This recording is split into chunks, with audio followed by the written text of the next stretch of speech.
carrot కూర చేయడానికి కోసం 100 గ్రామ్స్ పల్లీలు వేసి మీడియం ఫ్లేమ్ మీద 50% వేయించి 4 బ్యాడిగే మెంషిన్కాయి 4 గుంటూరు మిర్చి వేసి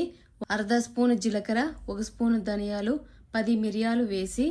1 నిమిషం వేయించి ప్లేట్లో వేసి చల్లారగానే మిక్సీ జార్లో వేసి తరితరిగా పౌడర్ చేసుకొని సన్న ముక్కలుగా కట్ చేసుకున్న 500 గ్రామ్స్ క్యారెట్ వేసి క్యారెట్ మునిగేంత వాటర్ వేసి 5 మినిట్స్ ఉడికించి బాండ్లీలో కొద్దిగా ఆయిల్ వేసి వేడవ్వగానే అర్ధ స్పూన్ ఆవాలు, చిన్న ఆనియన్ ఒకటి, 1 ఎండుమిర్చి, కొద్దిగా కరివేపాకు వేగగానే దంచుకున్న 1 స్పూన్ గార్లిక్ వేసి వేయించి ఉడకబెట్టుకున్న క్యారెట్, అర్ధ స్పూను పసుపు, సరిపడా సాల్ట్ పొడి, పల్లీల పొడి వేసి మిక్స్ చేసుకొని గ్రేవీకి సరిపడా వాటర్ వేసి 2-3 నిమిషాలు ఉడికించి కొత్తిమీర జల్లి సర్వ్ చేసుకుంటే